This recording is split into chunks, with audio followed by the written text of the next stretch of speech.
So, accepting dyslexic strengths. I have created this presentation because the biggest bugbear that I have with dyslexic people is that although they could rattle off the dyslexic strengths, they just don't feel them and see them in themselves in a real way. And my goal is that I want people to see dyslexic strengths as every day as the challenges. You know, when you do something and you're like, oh, that's because of dyslexia, because it's like you've made a spelling mistake, or maybe you've not understood your left or your right or something like that. You should be able to do the same with dyslexic strengths. And trust me, it is possible. I was exactly where you are right now, not really understanding how dyslexic strengths helped me, made me the person I am. And all I could see is the fact that I just had a shed load of problems. And now, fast forward, I'm so clear on what exactly my dyslexic strengths are. So first of all, I want to talk about the fact that it's the best time to be dyslexic. So you absolutely have to work on dyslexic strengths. It's a non-negotiable. And then looking at the negative side of dyslexia, it's two sides of a coin. It'll make sense in a minute. And then that concept of everyone thinks like that. And then what the goal of this presentation is and where you should get to, and an easy win that you can start with. So loads to cover. Let's kick off. So here's the thing. Here's the reality. It's the best time ever to be dyslexic. Now, if you're struggling, if you're having problems, if you're feeling in a bad place, I just want to let you know that I totally see you, and I understand that if you're struggling, then it can feel like the end of the world sometimes being dyslexic. Truly, trust me, I know. But what I want to talk about is the fact that there's two things making dyslexia really exciting as we go forward at a kind of macro society level. Firstly, our challenges are being reduced. Technology is coming in all the time to reduce challenges and to make it easier to be dyslexic. There's so much assistive technology out there that is improving dyslexic life. Secondly, dyslexic thinking really has like a marketing campaign at the moment. So many people are talking about dyslexic strengths, particularly the work that Made in Dyslexia are doing. They have recently announced with LinkedIn that dyslexic thinking is a key skill of the 21st century. There is and the way that I like to talk about when you see those people who are talking about, maybe it's a little bit toxic positivity of how people are talking about dyslexic strengths, and you're just like, oh, it's just too much. That, just think of it a marketing campaign for your brain, and then you're like, okay, yeah, talk about it as positively as you want. Like, you and I know the real experience of being dyslexic, but they're just doing the marketing work for us, and then you learn to be grateful for it.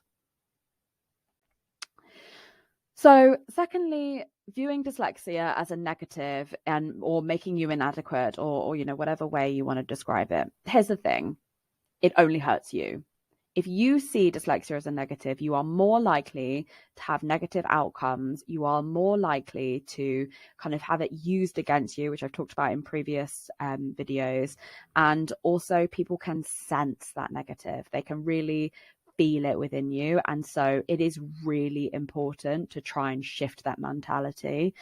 One of the big things that created change for me is just about how I viewed myself. And then so much comes from that you're really able to control it so much better.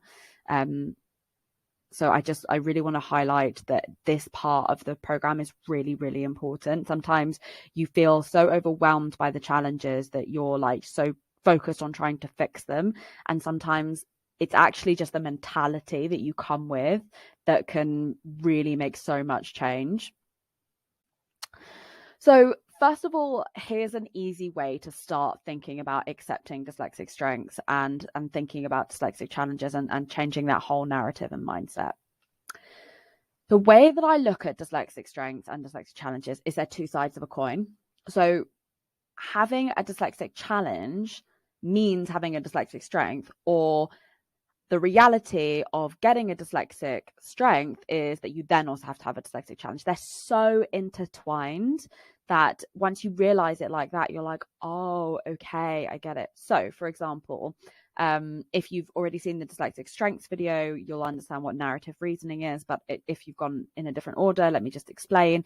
It's basically an ability to explain like really strongly with images and stories and things like that. So our brain, and what that means is that you're able to be a really good communicator, you're able to be a great explainer, you're able to be very persuasive as a person.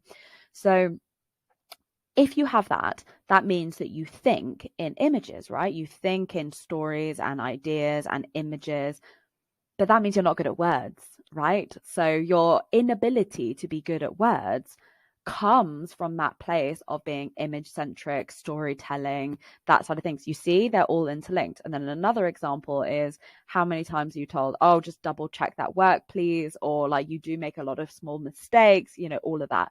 Frustrating, right? It's annoying. It's a frustrating part about being dyslexic. Okay, but what that means is we have that big picture thinking. We think at that top level. We think up at the top. We see things at a macro level. So seeing those small details, seeing those like individual things are really difficult because we have that big picture thinking.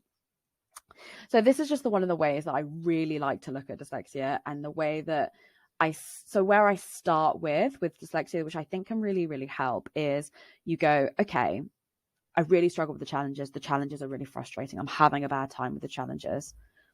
What makes dyslexia worthwhile? What can I be proud of? Because you don't have to not see the negatives. I think that's a really important part. You can still feel frustrated with the challenges. You can still have a day where you're like, oh my God, this sucks. Like, oh my God, I'm so frustrated in myself. But you should be able to see the benefits as well. So you just think to yourself, okay, what is one thing that makes dyslexia worthwhile? What is one thing that gives me the value of being dyslexic? And just go from there and build from there.